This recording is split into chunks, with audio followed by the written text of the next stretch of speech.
Bonjour à tous et bienvenue. Alors, je vais commencer par vous demander si vous m'entendez bien. Donc, vous pouvez parler sur le chat qui se trouve à votre droite et vous pouvez me dire si vous m'entendez bien. Donc, Sarah, oui. Ok, donc ça a l'air de marcher. Parfait, parfait. Donc bonjour à tous, merci beaucoup d'être là. Je sais que c'est le jeudi de l'Ascension. On avait calé cette conférence sans vraiment regarder, donc merci à tous d'être là. Ce qu'on peut faire pour commencer, c'est que vous me dites, que vous me disiez dans le chat d'où vous venez et quel est votre business. Ça peut être un bon moyen de faire connaissance. Donc voilà, d'où vous venez et quel est votre business. Euh, donc vous pouvez me dire ça sur le chat.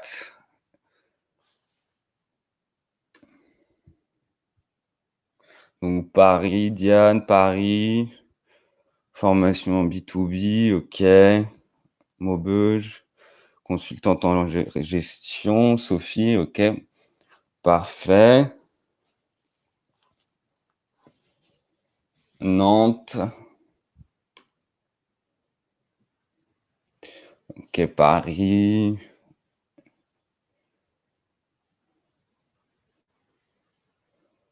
Bientôt Toulouse, ok, bon, parfait.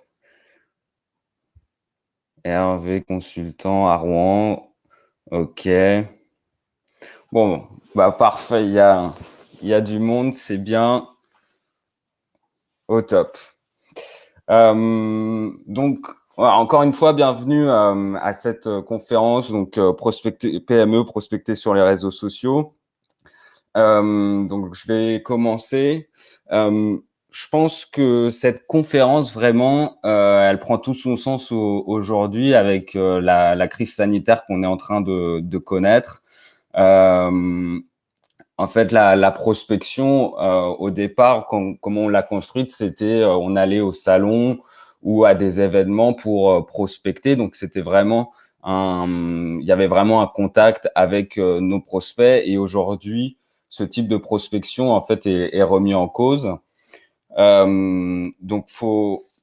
Donc, il faut regarder que en fait, les choses peuvent se faire aujourd'hui vraiment en ligne et sans contact.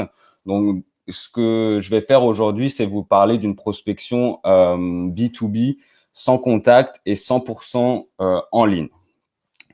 Voilà. Donc, pourquoi cette conférence? Alors, moi, j'ai été bercé dans l'entrepreneuriat depuis que je suis tout petit.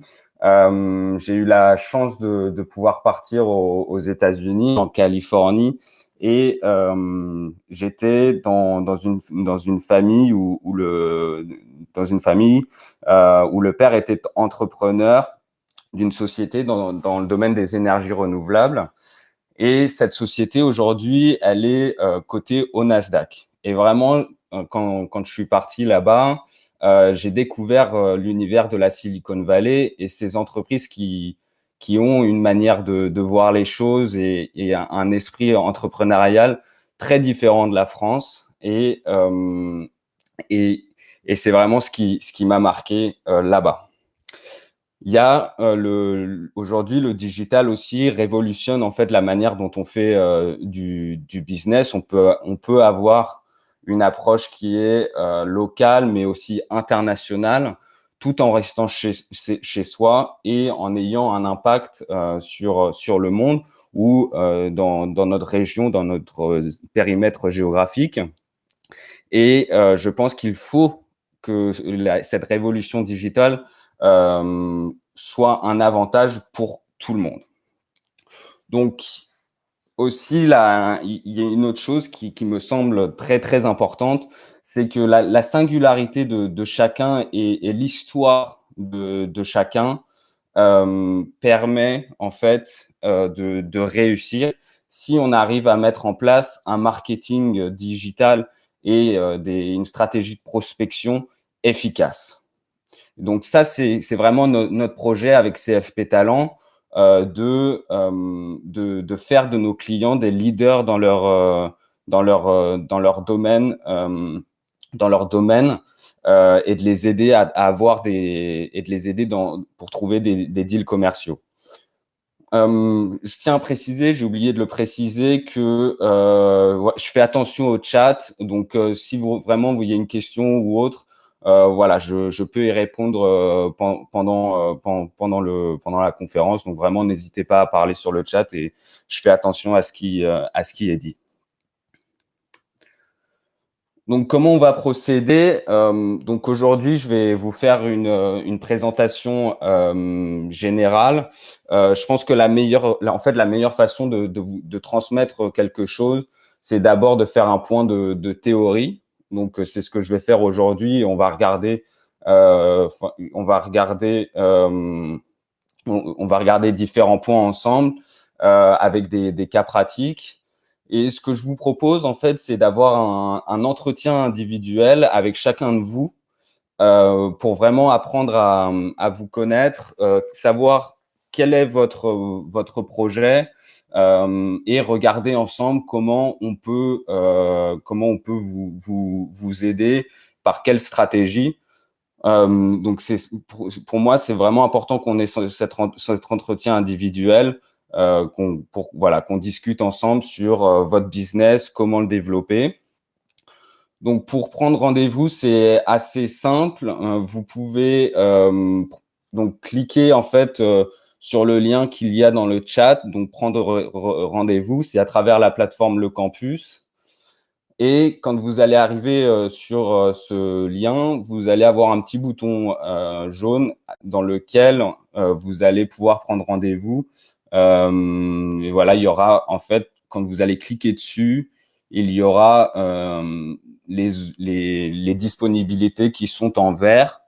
Donc voilà, je vous invite vraiment à prendre rendez-vous pour qu'on discute ensemble de votre stratégie, de votre business et et voir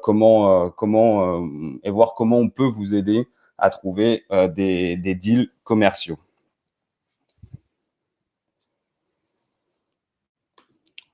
Donc,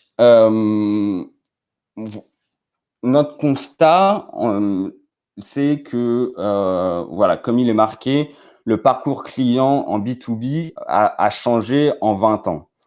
En fait, au départ, ce qui était vraiment important, c'était le marketing corporate. Donc, quand vous contactiez d'autres entreprises pour les démarcher et prospecter, on se demandait pas qui est la personne qui me contacte par rapport à vous personnellement, mais plus quelle est cette boîte qui me contacte. Et donc, ce marketing corporate était vraiment important pour donner de la légitimité à votre entreprise et pour rassurer les gens au moment d'une prise de rendez-vous ou du premier contact. Aujourd'hui, ce marketing corporate a été remplacé en fait par le marketing personnel. Parce que aujourd'hui, la question a changé. On se demande qui est cette personne qui me contacte, et c'est plus par votre personne que par votre entreprise. D'accord? Aujourd'hui, ce qui est important, c'est de vraiment on va se dire, mais qui est cette personne qui me contacte? Et donc, on va aller regarder sur Google ou sur LinkedIn, on va taper votre nom et on va regarder ce qu'il y a. Donc, l'empreinte digitale, en fait, est devenue vraiment très important pour rassurer les gens que vous contactez et ensuite pour qu'il y ait un premier rendez-vous. C'est vraiment ce qui a changé depuis maintenant 20 ans.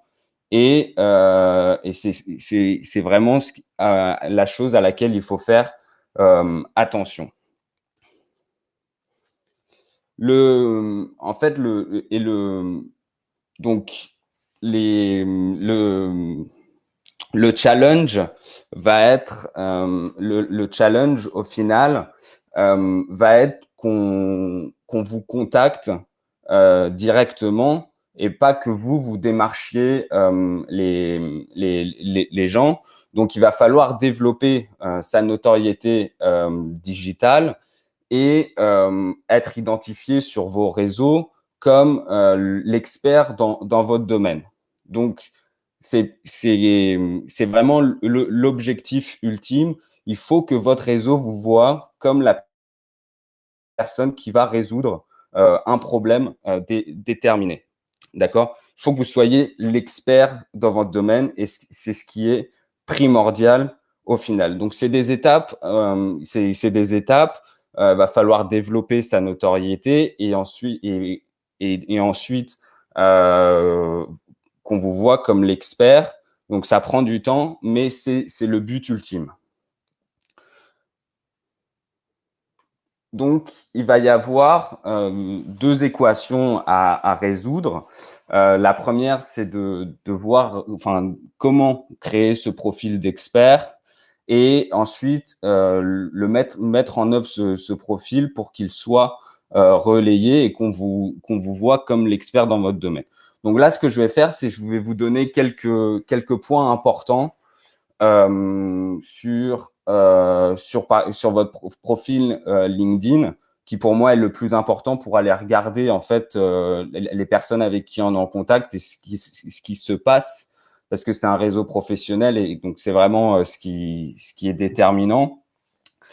Alors la première chose sur votre profil LinkedIn, c'est qu'en dessous de votre nom, vous avez ce qu'on appelle une headline. D'accord? C'est là où vous mettez, c'est là où en fait c'est une sorte de titre à votre profil LinkedIn. Généralement, les personnes qui sont sur LinkedIn vont mettre leur position. Donc, je sais pas, CEO d'une société. D'accord? Le problème avec ce type de titre, en fait, c'est qu'on va pas voir directement ce que vous faites, quelle est la maladie que vous soignez, par exemple. Parce que chacun de nous soigne une certaine maladie par son domaine d'expertise. Donc, ce titre, en fait, c'est vraiment la première chose qu'on va voir et à laquelle il faut faire attention. Donc vraiment, il faut que vous ayez un titre qui montre quelle est la maladie que vous soignez. Moi, par exemple, j'ai mis quelque chose en rapport avec la prospection parce que c'est sur quoi j'aide les gens. D'accord? Donc, par rapport à votre domaine, il faut que vous mettiez quelque chose qui montre ce que vous soignez. Ensuite, vous allez avoir un résumé. Juste avant vos expériences sur le profil LinkedIn, vous avez un résumé. Ce résumé, pour moi, il doit être vraiment inspirant.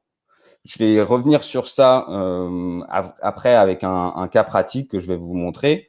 Mais ce qu'on conseille en fait vraiment à nos clients, c'est d'avoir un résumé qui inspire et qui est divisé en trois parties. La première, en fait, traite de ce que vous faites, votre métier, et quelles sont vos convictions par rapport à votre métier. La deuxième partie, elle va traiter vraiment sur les enjeux, les enjeux que vous voyez dans votre domaine, les problématiques qui peuvent surgir. Donc, il faut traiter ça dans cette partie. Et ensuite, la troisième partie, elle va traiter sur l'avenir. Donc, ce qu'on conseille vraiment, c'est de commencer par le mot demain. Quelle est votre vision en fait dans l'avenir de votre domaine? Et c'est vraiment important de parler du futur parce que les gens aiment travailler avec des gens qui ont une vision. D'accord? Il faut vraiment qu'on voit quelle est votre vision sur l'avenir et quelle va être votre manière de répondre à ce futur. D'accord? Donc, c'est vraiment, pour moi, quelque chose de très important. Ensuite, après votre résumé, vous allez avoir ce qu'on appelle les expériences. Donc, généralement, ici, on met la boîte pour laquelle on travaille, notre poste. Voilà. Là, dans les expériences, je pense qu'il faut diviser. Donc, enfin, il y a quatre choses à mettre qui sont cruciales. D'une part, le métier que vous faites, les services que vous proposez, parce qu'en fait, vous allez pouvoir détailler votre activité. Donc, mettre quels sont les services que vous proposez, la valeur ajoutée que vous apportez à vos clients, et ensuite le type de client avec lequel vous travaillez. Vous allez pouvoir insérer ces quatre choses dans la case expérience. Et c'est important en fait de mettre ces choses-là pour qu'on comprenne vite ce que vous faites. Parce qu'une personne qui va sur votre profil LinkedIn parce que vous êtes rentré en contact avec elle et que c'est potentiellement un prospect, elle va aller regarder ce qui se passe, d'accord, sur votre profil. Et elle va vraiment vouloir comprendre quelle est votre activité, avec qui vous traitez. Donc, c'est vraiment très, très important d'avoir un profil qui est clair et net, d'accord? Parce que comme ça, on arrive, on comprend vite ce que vous faites et il n'y a pas 46 000 questions qui se posent. Donc voilà, c'est vraiment très, très important. Ensuite, à cette présentation enfin là c'est une présentation de ce que vous faites, de votre vision. Et ensuite, à ce profil d'expert, en fait, il va falloir lui attacher du contenu, d'accord? Donc, des articles ou des conférences en ligne. Les articles sont vraiment importants parce que ils vont vous permettre d'augmenter en fait votre légitimité. Si vous prenez un scientifique, par exemple, un scientifique qui ne publie pas, eh ben, on va pas le reconnaître comme expert dans un domaine. Eh ben, en business, c'est exactement la même chose. Il faut que vous ayez des articles sur des questions, sur des questions qui sont dans votre domaine et que vous les traitiez. Ce qu'il ne faut pas faire, en fait, c'est juste faire un article et dedans y mettre ce que vous offrez. C'est vraiment de montrer la vision, les problématiques, comment les résoudre, mais pas d'insérer votre offre et de dire voilà, moi je fais ça.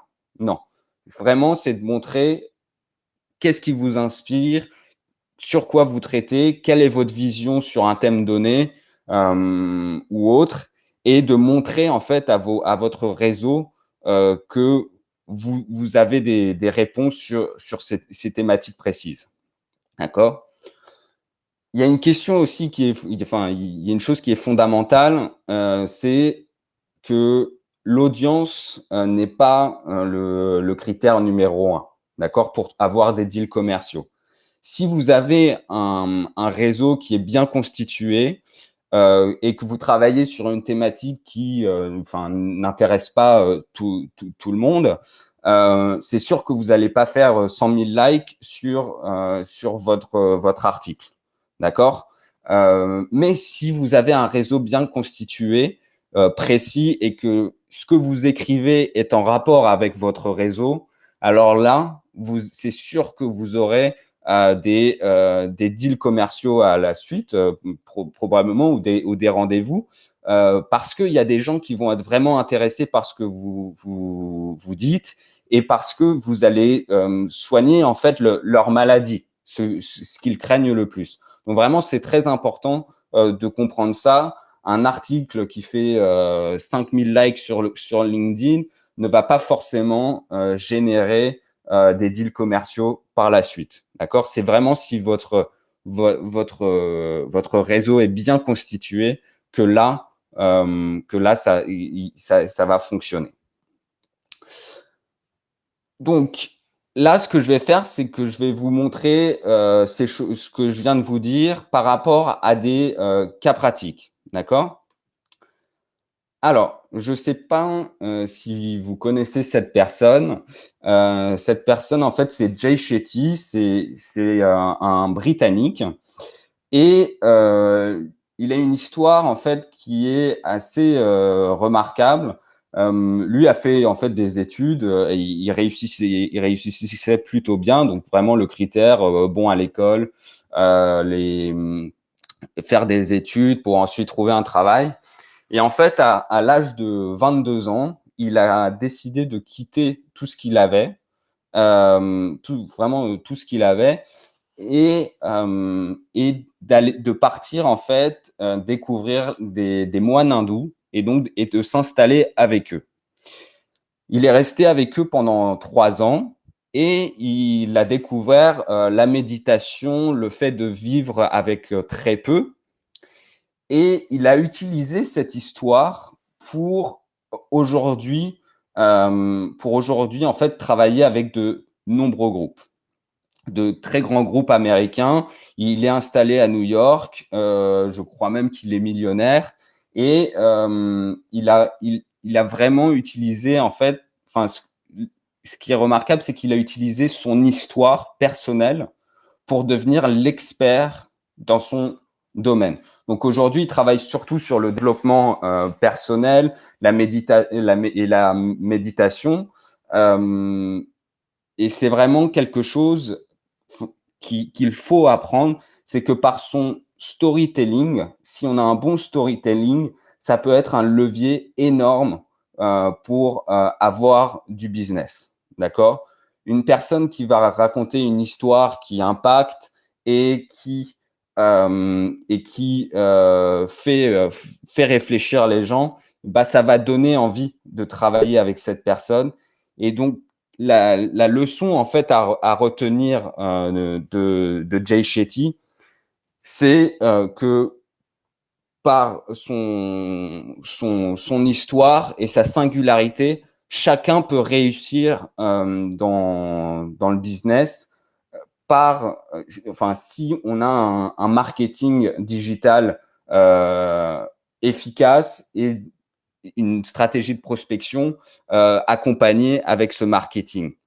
Lui utilise énormément les vidéos, mais il n'y a pas que ça. Les articles sont fondamentaux et les conférences en ligne sont très utilisées aussi par Jay Shetty et c'est ce qui lui donne sa puissance de frappe aujourd'hui. Le deuxième cas que je vais vous prendre, alors c'est Stéphanie. Stéphanie est une très bonne cliente à nous qu'on accompagne depuis pas mal d'années maintenant. Et en fait, elle était DRH du côté de Niort et elle a décidé de quitter son poste et de créer son cabinet de chasseurs de tête. Et on commençait vraiment de nulle part avec elle. Il fallait constituer un réseau et démarcher les gens.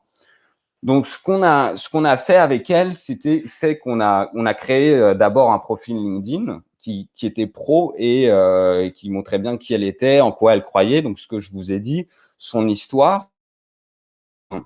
Et ensuite, on a commencé à démarcher des chefs d'entreprise. On n'a pas démarché des DRH parce que en fait, les DRH sont plutôt centrés sur l'interne. C'est-à-dire qu'ils vont, en fait, ils ont une vision qui est interne et donc ils ne réfléchissent pas à toutes les problématiques qui vont se poser à l'extérieur de la boîte. Donc, ce qu'on a fait, c'est on a contacté des dirigeants d'entreprise avec un message bien adapté à eux et en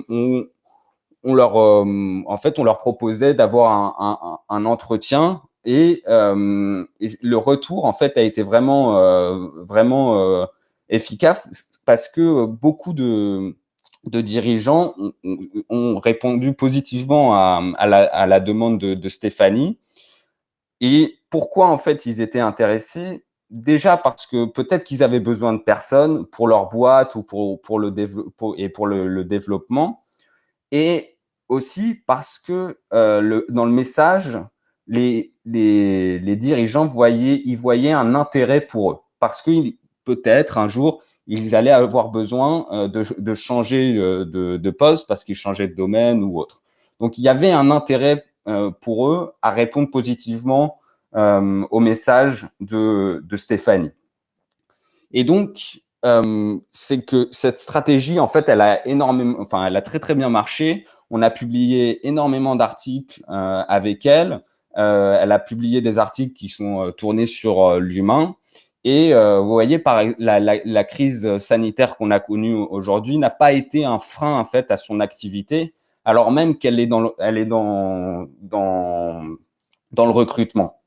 D'accord? Donc, avec une stratégie en fait efficace, un bon profil, un message adapté à nos prospects, on peut réussir. On peut réussir. Le troisième cas que je voulais vous prendre, c'est WhatsApp. Alors là, c'est plus une approche qui est internationale. En fait, WhatsApp a été créé en 2009 en Californie, et je vous prends cette histoire parce que comme j'étais en Californie, vraiment, elle m'impacte. En fait, l'histoire de WhatsApp est assez remarquable parce qu'en 5 ans, ils ont conquis le monde. Alors, on sait tous, WhatsApp, c'est une application mobile qui remplace d'une certaine manière le SMS. Mais au départ, l'application n'était pas connue. Donc, il a fallu contacter des opérateurs à travers le monde pour que les téléchargements sur les portables se fassent. D'accord? Donc, ce qu'ils ont fait, c'est que d'une part, ils ont une vision stratégique sur le recrutement. Ils ont recruté des personnes de partout dans le monde pour se développer à l'international. Mais ce qui a été fondamental, c'est qu'ils ont contacté des opérateurs internationaux grâce aux réseaux sociaux. D'accord? Et en fait, ils ont utilisé LinkedIn parce que sur LinkedIn, à l'époque, les gens qui étaient dans la globalisation, qui parlaient anglais, étaient sur LinkedIn avant qu'il soit utilisé par tout le monde et même au niveau local. Donc, ils ont utilisé LinkedIn comme moyen pour contacter les opérateurs internationaux et se propager partout dans le monde. En fait, les dirigeants, comme je vous ai dit, les personnes qui étaient sur LinkedIn à l'époque étaient des personnes qui avaient un profil international, et celles qui voulaient plus un réseau local étaient sur Viadeo. Mais aujourd'hui, Viadeo n'est plus utilisé. On utilise tous LinkedIn pour tout ce qui est, comme réseau professionnel. Donc, on voit qu'il y a eu, grâce à un contact et à un message adapté aux opérateurs internationaux, la conséquence a été monstrueuse pour WhatsApp. Et c'est pour ça qu'elle a été rachetée 23 milliards par Facebook quelques années plus tard, si je me rappelle bien, en 2014 ou quelque chose comme ça. Donc, vraiment, en fait, la leçon de ça, c'est que le conquérir le monde depuis là où on est, je parle de conquérir le monde, mais ça passe aussi pour les gens qui ont, comme je l'ai dit au début, ont un périmètre géographique plus limité et qui s'intéressent au local, d'accord? Mais conquérir le monde depuis chez soi est tout à fait possible. On a un exemple français, Mano à Mano, qui est une entreprise dans le bricolage. Elle utilise ce type de stratégie aujourd'hui. Un de nos clients qui fait des data centers, lui, voulait s'implanter en Afrique.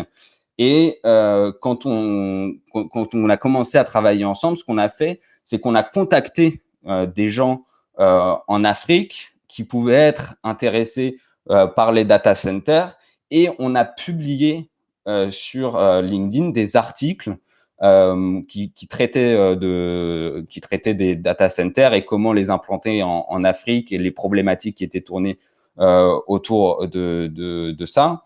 Et ça a été un succès. Il a eu énormément de succès et aujourd'hui, il a énormément de commandes. Et donc, voilà, donc ça montre la puissance que peut avoir un réseau bien constitué. Comme je l'ai dit aussi, un message qui a un intérêt pour vos prospects. Voilà, c'est vraiment ce qu'il y a de primordial. Donc, je termine sur ça. Donc, si vous avez des questions, n'hésitez pas. Alors, aujourd'hui, il y a deux types de personnes qui sont ici. Il y a des gens qui veulent s'informer. Donc vraiment, je vous invite à poser des questions et vraiment m'écrire. Je suis là pour vous répondre. Et il y a d'autres personnes qui ont des responsabilités, qui sont là pour développer leur business.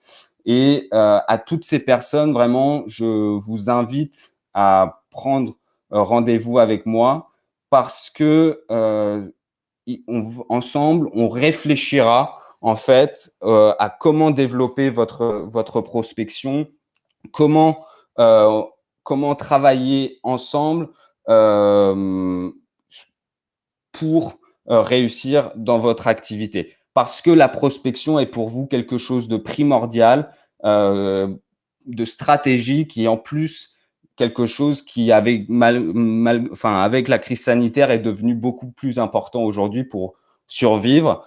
Donc vraiment, à ces personnes, je m'engage avec vous à réfléchir sur ces thématiques pendant notre entretien individuel et je pense qu'on peut trouver des solutions ensemble.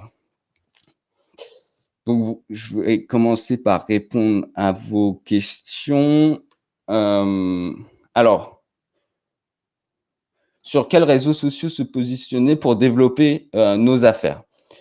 Alors, il y a LinkedIn, moi je vous ai parlé de LinkedIn aujourd'hui parce que je pense et enfin c'est pas que je le pense parce que c'est notre constat avec nos clients, c'est vraiment c'est quelque chose. Enfin pour la prospection en B2B, c'est celui-là qu'il faut utiliser parce que c'est celui-là qui va vous donner une puissance énorme. Euh, enfin une puissance énorme parce que vous allez pouvoir vraiment être précis dans vos recherches sur quel type de prospects vous voulez et développer votre réseau ensuite pour ensuite avoir des rendez-vous commerciaux. C'est celui-là qui va vous donner une puissance de frappe précise et qui peut potentiellement être efficace si ensuite il y a une stratégie derrière.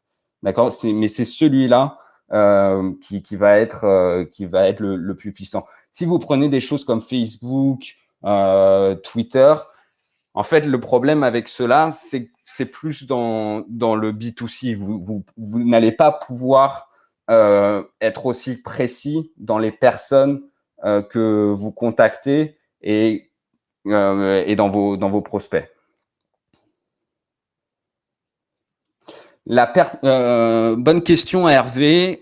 Quelle est la pertinence d'un renvoi sur son site web?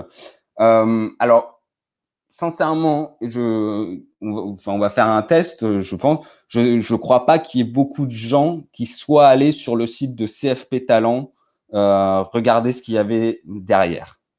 D'accord?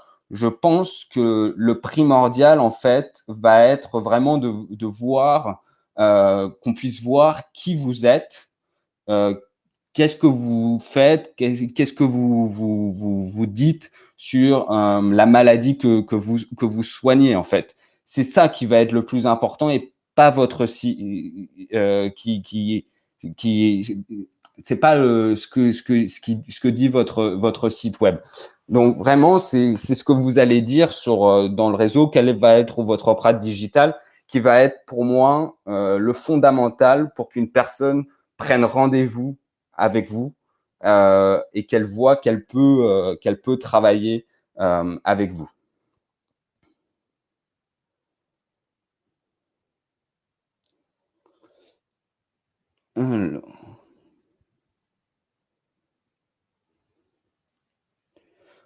Alors, Ducasse, comment gérer les contacts sur LinkedIn?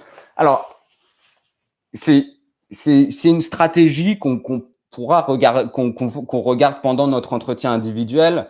Mais ce qui est important, en fait, c'est quand vous constituez un réseau, c'est de le maintenir et que ce réseau voit ce que vous faites, ce que vous dites. Et comme je l'ai dit, la publication d'articles ou les conférences en ligne sont des moyens vraiment très efficaces pour toucher votre audience et que celle-ci vous voit comme l'expert. D'accord? Nous, c'est ce qu'on fait avec nos clients.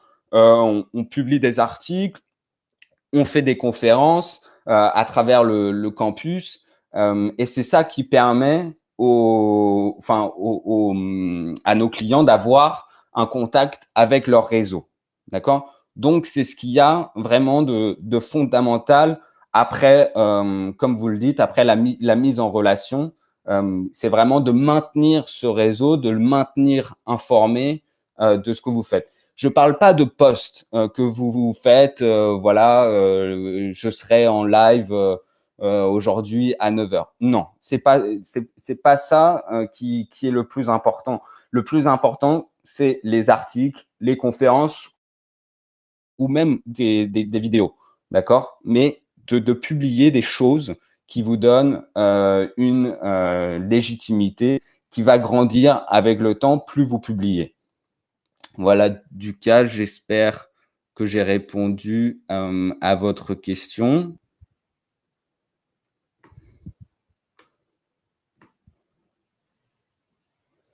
Parfait. Alors, est-ce qu'il y a d'autres questions?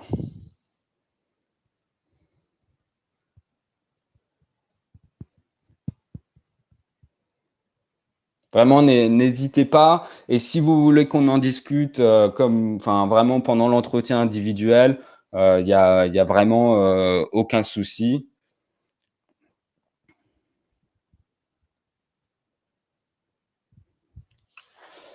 Alors, très bonne question, Roselyne. L'usage de LinkedIn Recruiter est-il conseillé pour une prospection commerciale? Alors, notre constat, nous, c'est que dans nos clients, la majorité n'utilise pas LinkedIn Recruiter, d'accord? Euh, la majorité des gens ont même le profil, enfin, ont le profil gratuit qui permet de faire énormément de choses et on utilise les moyens normaux de prospection, ajouter des gens, vraiment les contacter et ensuite publier, mais pas des moyens spécifiques comme LinkedIn Recruiter, ok, Roselyne? Donc vraiment, pour moi, non, c'est pas fondamental. Je trouve qu'avec le Covid, LinkedIn fonctionne moins. Alors, c'est un désaccord, mais c'est pas ce que nous on a remarqué avec la crise. Nous, nos clients avec qui on travaille et à qui on trouve des deals commerciaux ne n'ont pas eu. Enfin, bien sûr, il y a eu des gens qui ont eu une baisse d'activité énorme et c'est vraiment malheureusement ce qui arrive aujourd'hui avec cette crise. Mais il y en a d'autres sur lesquels, en fait, le message était tellement bien travaillé, ils ont travaillé sur ça avant même la crise, et ça fonctionne. Il y a énormément de gens qui nous ont contactés, on travaille dessus maintenant, et les rendements, en fait, ne sont pas si différents que ça. Et même, je vais vous dire, vu que les gens sont chez eux, ils répondent plus les gens sont plus enfin répondent plus vite, d'accord, Ducasse. Donc voilà. Alors, pour la prospection B2C, moi, vraiment, je suis pas je suis pas un expert dans ça. Je peux que vous parler de la prospection B2B. Le B2C n'est vraiment pas mon domaine, Chris. Donc, malheureusement, je suis pas la personne qui peut vous répondre. Je suis tout à fait honnête parce que c'est pas un domaine que je connais. D'accord, Chris? Je suis désolé.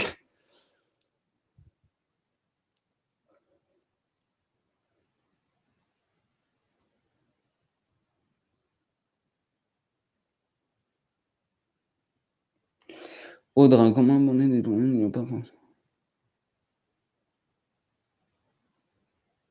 Alors, Audrin, moi, votre question, elle est très importante et je pense sincèrement que par ce qu'on fait et par si je comprends bien, c'est, comme vous le dites, l'incohérence.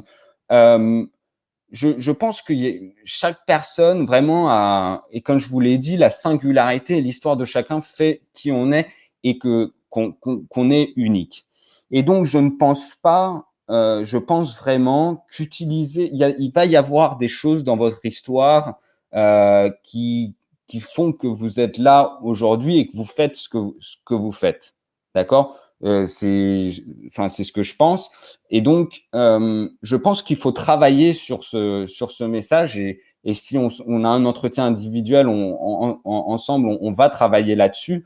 Mais je pense que c'est primordial de travailler sur ce message pour, comme vous dites, ne pas montrer des incohérences et que au final vous ne soyez pas mal comprise. D'accord? Il faut travailler dessus. C'est pas facile, c'est vraiment pas facile, mais on peut y arriver parce que les gens y arrivent et c'est ce qui est fondamental. Donc si on travaille dessus, vraiment, pour moi, je ne me fais pas de soucis, mais il y a un travail derrière à effectuer, c'est ce qui est vrai.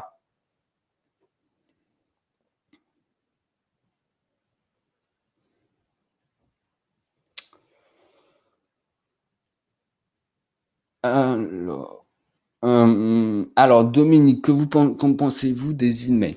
Alors, Dominique, je viens de voir votre question, Dominique.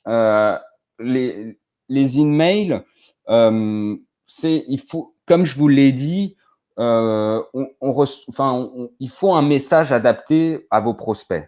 Moi, ça m'est arrivé de recevoir des messages sur LinkedIn et vraiment de pas les regarder parce que en fait, je regarde le message et j'y vois pas d'intérêt.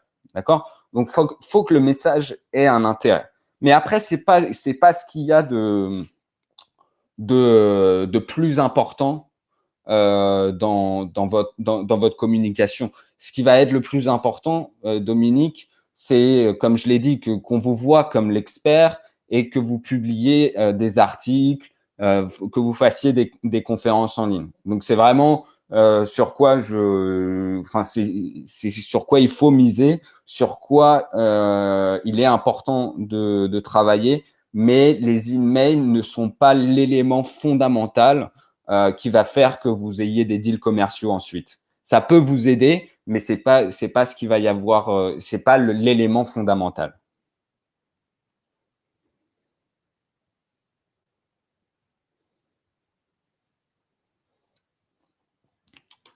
Donc voilà, donc on va s'arrêter là. Je crois qu'il n'y a pas d'autres questions. On va s'arrêter là. Merci à tous d'avoir été présents aujourd'hui. Je sais que c'est le jeudi de l'Ascension, comme je l'ai dit. Donc merci énormément et j'espère vous avoir très vite dans votre pendant l'entretien individuel. Je vous souhaite vraiment le meilleur. J'espère que tout le monde va bien et que que la santé suit malgré cette crise sanitaire que nous connaissons. Bon voilà. Merci encore. À très bientôt et très bon week-end à tout le monde.